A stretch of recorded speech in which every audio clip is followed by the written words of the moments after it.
Bom dia a todos, que a paz do nosso Senhor e Salvador Jesus Cristo esteja contigo, meu irmão e minha irmã.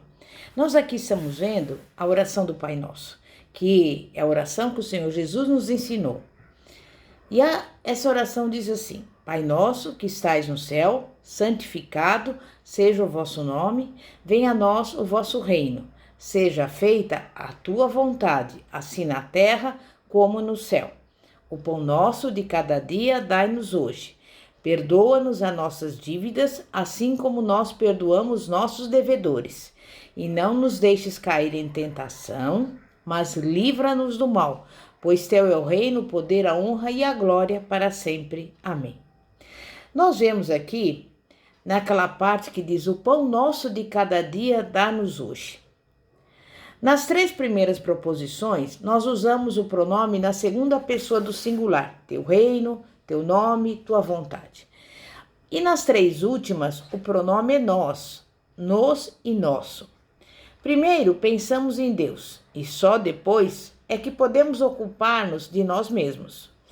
E a primeira petição que o Senhor nos permite fazer em nosso favor é uma que realmente desejamos fazer, se quisermos sobreviver.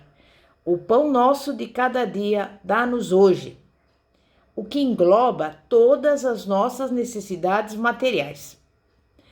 Nós sabemos que Jesus pregou ao povo, curou os enfermos, perdoou os pecados e também usou seu maravilhoso poder para alimentar multidões com o pão material.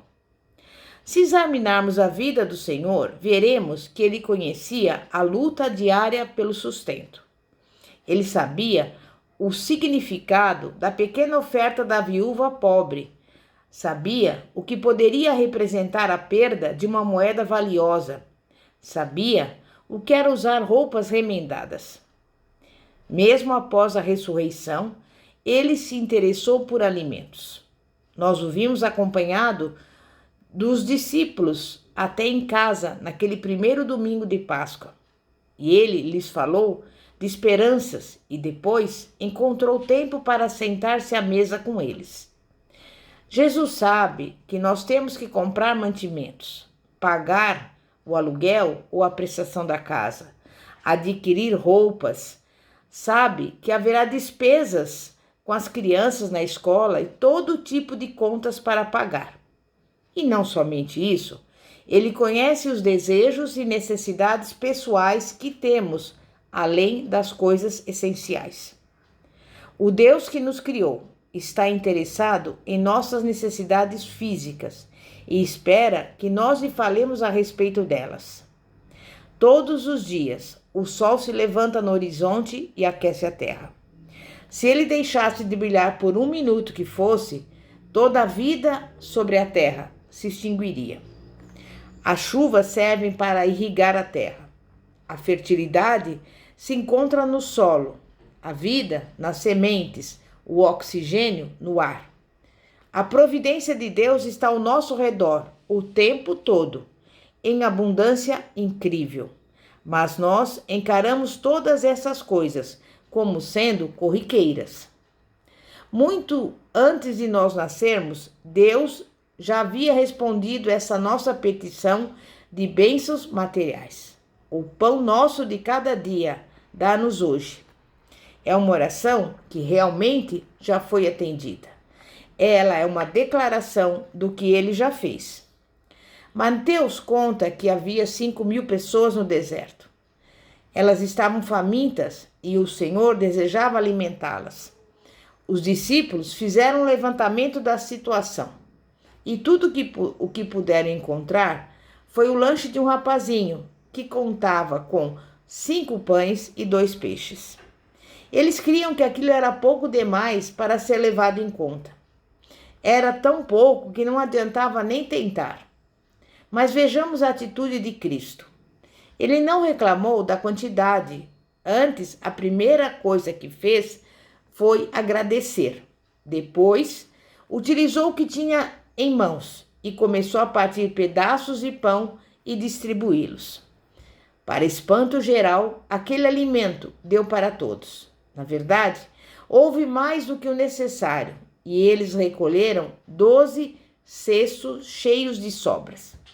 O povo ficou tão maravilhado que quis pegá-lo à força e proclamá-lo rei. João 6, do versículo 5 ao 15. Se nós também começarmos a agradecer a Deus pelo que temos e passarmos a usar isso da melhor maneira possível, o Senhor nos dará discernimento a respeito de como poderemos multiplicar, a fim de satisfazer todas as nossas necessidades e ainda haver sobras. E a Bíblia fala: perdoa as nossas dívidas, assim como nós temos perdoado os nossos devedores. A palavra de Deus diz: se porém não perdoardes os homens, tampouco vosso Pai vos perdoará as vossas ofensas. Mateus 6,15. Não é que Deus somente concede o perdão na base de permuta. O perdão que damos a outrem não é uma condição para que o perdão divino seja concedido a nós. Antes, ele condiciona a nossa própria recepção do perdão de Deus. Uma atitude errada para com outra pessoa pode prejudicá-la ou não, mas é certo que prejudica a nós. As palavras perdão e perdoado são inseparáveis, estão sempre juntas. Na cruz, Jesus pronunciou as palavras: Pai, perdoa-lhe porque não sabem o que fazem. Tendo nós um conhecimento limitado uns dos outros, é um pouco temerário nos colocarmos na posição de juízes. A Bíblia diz: a mim me pertence a vingança, eu retribuirei, diz o Senhor. Romanos 12, 19. Jesus disse que devemos orar assim: como nós temos perdoado aos nossos devedores. Essa foi a única petição que o Senhor enfatizou e talvez essa seja a mais difícil de fazermos. Devemos notar, porém, que Jesus disse: perdoa as nossas dívidas. Ele chama atenção, em primeiro lugar, para as nossas próprias dívidas, ofensas e pecados. As faltas dos outros também são encontradas em nós. Talvez não sejam exatamente as mesmas e podem até ser piores. Mas o importante é sabermos que se estivermos dispostos a perdoá-los, então poderemos receber o perdão de Deus. E aí continua: e não nos deixeis cair em tentação. E eu pergunto, quanto ao futuro, qual é a nossa necessidade mais patente? O que é que mais tememos ou que mais nos causa apreensões? Para alguns, são as enfermidades, e por isso suplicam a Deus que os conservem em boa saúde. Outros temem o sofrimento e se preocupam com a possibilidade de acidentes. Outras coisas que tememos também são a velhice e a morte. Mas Jesus quis nos ensinar como fazer uma petição concernente ao futuro. Ele não mencionou nenhuma dessas coisas. A única coisa a respeito da qual ele nos manda orar com relação ao futuro é a possibilidade de pecarmos. O único receio que devemos ter realmente é o de que venhamos cair em tentação. Contudo, nós encaramos essa petição com respeito ao futuro com menos seriedade do que qualquer uma das outras 5. Não temos medo das tentações. Pelo contrário, temos tanta confiança em nossa capacidade de dirigir a nossa vida que acabamos fazendo da tentação nossa companheira constante. Na maioria das vezes, a tentação começa no pensamento. Jesus nos ordena que temamos a tentação mais do que qualquer outra coisa. Os pontos em que nos julgamos fortes é que se consistem em fraqueza, pois o excesso de autoconfiança em nossa força nos leva à queda. A Bíblia fala, 2 Coríntios 10, 12. Aquele, pois, que pensa estar em pé, veja que não caia. Moisés era conhecido pela mansidão.